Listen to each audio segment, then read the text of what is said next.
Alright, we're starting a new series just in time for Thanksgiving. It's called Not Your Mom's. I'm going to give you a chef's perspective of how to take those classic home-style dishes that you grew up on and bring them up a notch. On this episode, Thanksgiving dinner. We're not having dry turkey, we're not having under-seasoned mashed potatoes, and we're not having burnt brown and served rolls. Sorry to all the moms out there, we love you, but we're going to take it up a notch. It's time to teach the old dogs a new trick. Let's get going.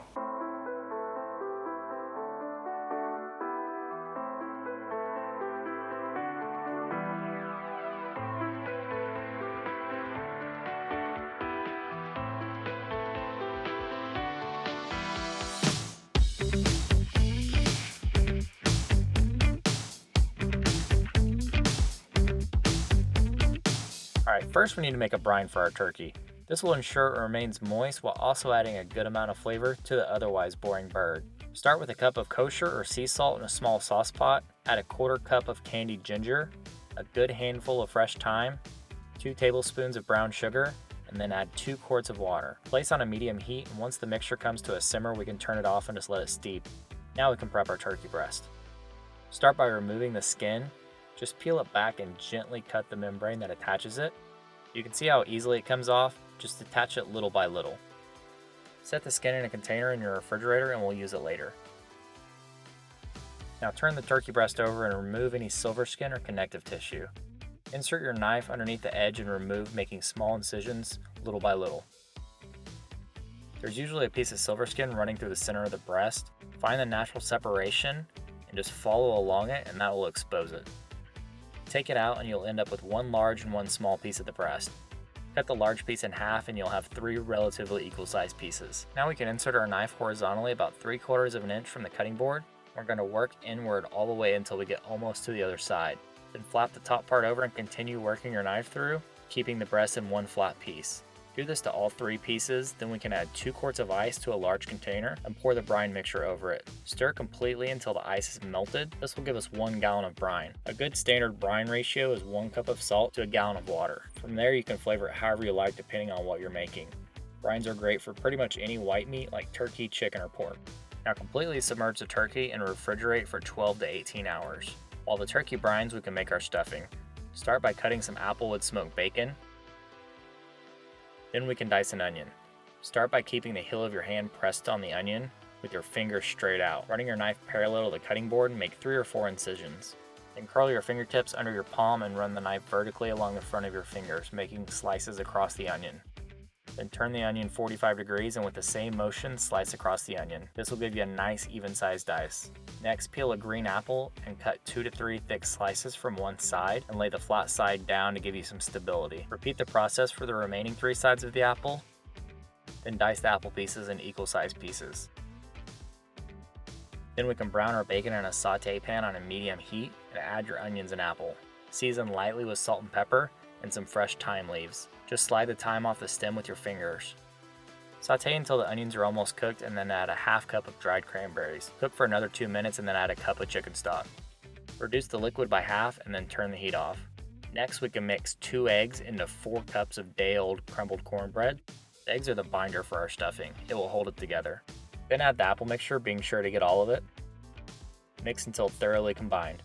After the turkey is brined, I like to drain it on a wire rack and blot the excess moisture with the paper towel. Then lay a couple pieces of plastic wrap on your counter, overlapping them a little bit. Season the turkey on both sides with salt and pepper and lay flat on the plastic. Place a third of your cornbread mixture across the center of the turkey and flatten out a bit. Roll up the turkey encasing the stuffing mixture. Then roll the turkey up tightly in the plastic wrap. Pinch the ends and roll the roulotte on the counter to tighten and seal. Then place on a large piece of foil and roll up, twisting the ends and folding them underneath to seal. The foil will keep the plastic wrap from melting.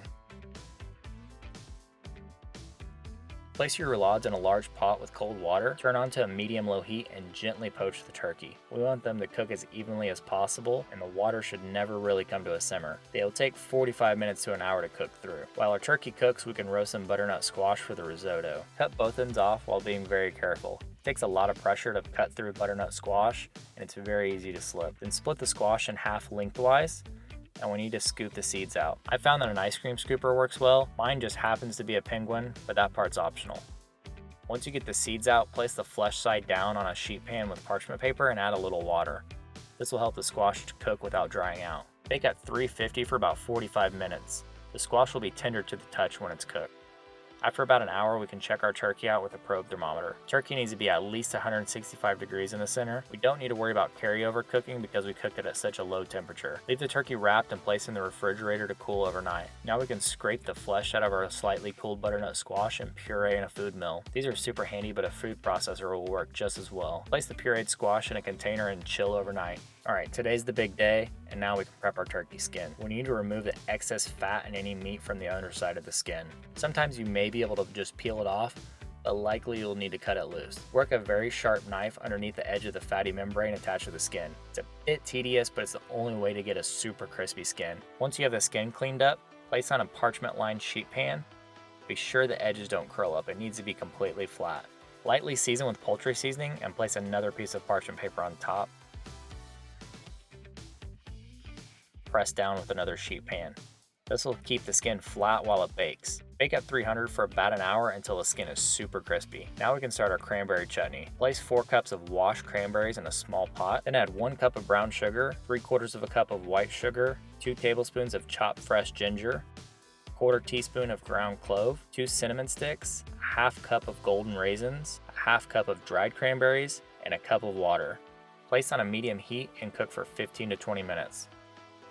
Once the chutney is thickened, fish out the cinnamon sticks and add a cup of chopped walnuts and remove from the heat. We have to have some veggies at Thanksgiving, and nothing screams fall to me more than Brussels sprouts and cauliflower. Start by quartering the Brussels sprouts, then we can slice some cauliflower. Leave it kind of thick so it'll hold its shape. Brown some more bacon in a pan because bacon makes everything good. Then add your Brussels sprouts and season with salt and pepper. Once the Brussels sprouts are nearly cooked, deglaze the pan with a 1/2 cup of white wine.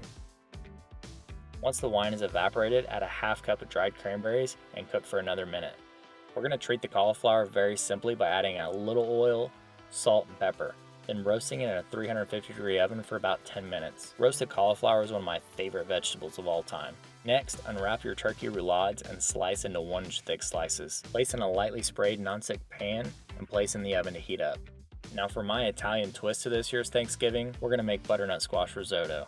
Place some thinly sliced shallot or red onion in a pan with a couple tablespoons of butter on a medium-low heat. We want to soften the onions without letting them caramelize. Now we can add some arborio rice, which is an Italian short grain rice, named for the town it comes from. We want to lightly toast the rice while making sure it gets coated completely with the butter. Keep the rice moving for a couple minutes, then we can deglaze the pan with 2 cups of dry white wine, like a Chardonnay. Keep the rice moving until about half of the wine is absorbed, and then we can add hot chicken stock a ladleful at a time. Once you start the risotto, you are committed to it for the next 20 minutes. Don't walk away and don't get distracted. It's very different than other rices where you add all of the liquid in the beginning and just cook it until it's absorbed. We have to add the liquid little by little, constantly keeping the rice moving. This creates the silky, creamy texture that is the signature of a good risotto. Once our rice is a little more than halfway cooked, add your butternut squash puree.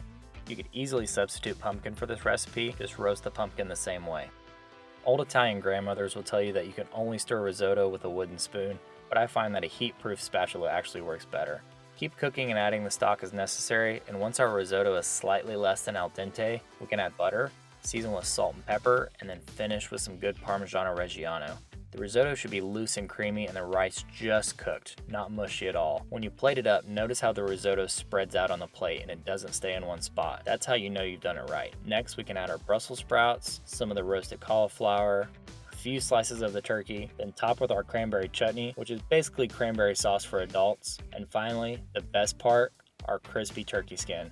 I call this Thanksgiving 2.0 because at a certain point, the classics need a little refinement. Thanks for watching and be sure to subscribe for future videos.